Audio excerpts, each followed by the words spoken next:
Got my man Charles Thomas. Charles, Michael Eric Dyson is on the live line. He's got a new book out, What the Truth Looks Like. Now, Anderson's Bookshop is bringing him to Wentz Hall at North Central College tomorrow night at 7 o'clock. Now, Charles, you can get tickets for as low as $14.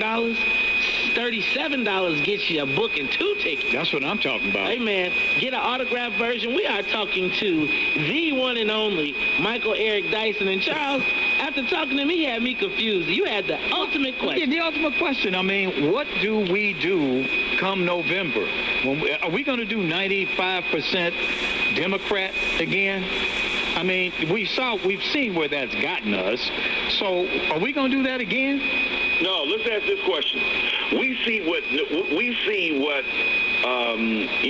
black people who were radical, leftist, progressive, and I'm on the progressive party of Negro, black identity in America, African-American people. I'm on the left. But here's the problem. The black left was telling us ain't no difference between Hillary Clinton and Donald Trump. That's the question to ask. How we were hoodwinked and blinkered by our own commitment to principles that we thought that were full of integrity, and they might have been, but they were politically imprudent. They didn't ask the tough question. Yeah, you might not have dug Hillary Clinton all the way, but Hillary Clinton wasn't going to put Jeff Sessions as Attorney General in. So do these decisions make a difference? Yes. What do we do when it comes to voting again and in November midterm elections? Prosecutors determine a whole lot of what goes on in this country in regard to racial justice for us.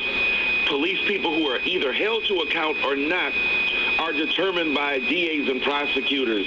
It is the local election. It's the local legislators. It's the people who are in your state, who are in your city that make a big difference. Heck, yes, these elections make a big difference, and what we choose to do makes a huge difference. So, Mike, Reverend Professor? What do I call you, sir? Man, Michael's fine. All right. I'm like, so Mike. And then I'm like, hold on. Call him the good Reverend Doctor. Whatever you want to call him. The good Reverend Dr. Michael Eric Dyson. So, you said all politics is local, right? And so we are here from Chicago, and we have a unique dynamic, which is we have the first black president who started out as a community organizer, became a state legislator, and told us locally to vote for Rahm Emanuel. How do we deal with that? And do you think that we missed an opportunity with President Obama in office? Say more. Say more about what the opportunity meant. Come on, be honest. What you saying? You saying that when Negroes get hoodwinked too? What are you asking? I'm definitely saying do you believe we got hoodwinked with President Obama, or do you think that at least we should have demanded more from him? Yeah, we should have demanded more. You know that. And the thing is, because black people who are uncritically celebratory of our wonderful president, whom we miss dearly, wish he was in office, given who this dude is, that doesn't mean that we should have held him to account. But look what happened. They're just as bad as the blind supporters of Donald Trump, the black supporters of Obama who don't tolerate any argument or discussion about what he messed up on, what he didn't do. Of course he missed out on some stuff. He ain't Jesus, so why can't we hold him to account? He kept telling us, I'm not the president of black America, but you are the president of black Americans. So why don't you do for us what you do for everybody else? Yeah, we missed the point. Everybody else got stuff from Obama because they asked for it. They demanded it. Gay, lesbian people got the White House turned to rainbow colors. Negroes couldn't even get the red, black, and green on the last day. Yes, we failed to ask of the president what all presidents should do for African American people, and we missed a huge opportunity. But Michael Eric Dyson, did you look at what happened to Tavis? Did you see what happened to Cornel West for just trying to ask some questions? I think you even body slammed him. I mean, what? Well, look, let me tell you the difference between me and West. I'm not going to be talking about Obama's mama calling him names. West got into ad hominem. West dogged Melissa Harris Perry, Al Sharpton, Jesse Jackson, Ta-Nehisi Coates, Michael Eric Dyson. Negro, please. Everybody wrong but you. That's what undercut his argument about Obama. He got so nasty and personal. You couldn't get no tickets to the inauguration, and now you're tripping. That's not principled critique. Tavis offered a bit more principled critique. I offered principled critique. I wrote an entire book. They made some statements on TV, dog. I wrote a book. I wrote a 300 and some 400-page book about Obama. Careful, considered, intelligent, critical reflection. Read that and then tell me what you think. Hey, Mike, we here in Illinois, you talked about elections being local, or that politics being local. We've got a governor who was roundly rejected by the right wing of his party, a Republican governor roundly rejected by the right wing of his party. Should we take a look at him in terms of maybe somebody we can leverage with? Of course.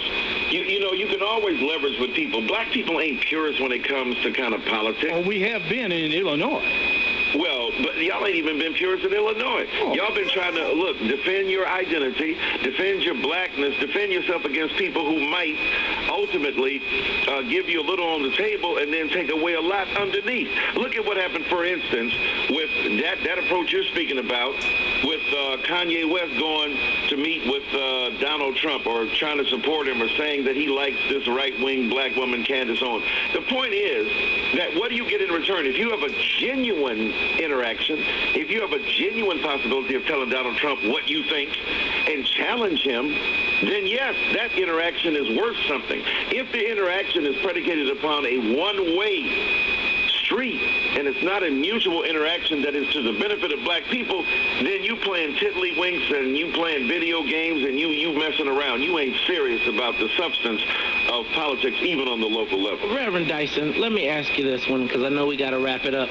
What about the Black Caucus, the Congressional Black Caucus? It seems like they have taken the sit-it-out approach. How does that help us as black folks during these next 3 years? I don't think they've been sitting it out. I think they've been blocked out. I think they've been drowned out, because the right-wing junta is so deep.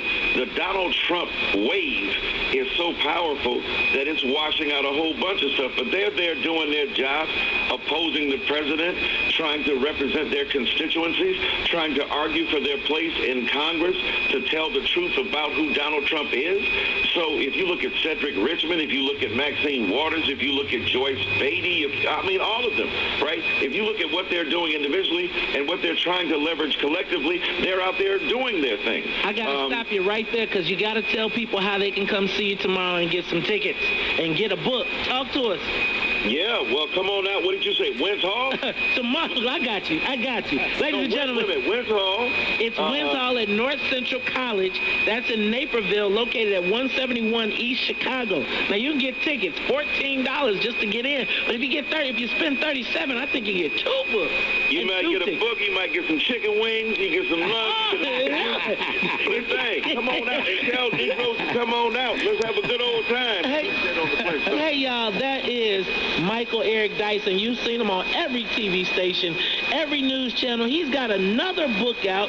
It is What the Truth Looks Like. I can't wait to pick up a copy. Check him out, Anderson Bookstore, bringing you the authors that you want to see. Hey, y'all, Charles, seems like we got to get up out of here. So for Annette Portnoy in the newsroom, for Miss Sonia Escobar, the music conductor of the Soul Plane, for you, Uncle Charles, hey, man, can I tell you, my back still hurt. Mary Flowers punched me in the back, man. I don't know. She don't hit like a girl. Hey, and if they don't like it, you can still tell them. Maze said, we out of here. Peace. The talk of Chicago and the voice of the nation. 1690 WVON, Berwyn.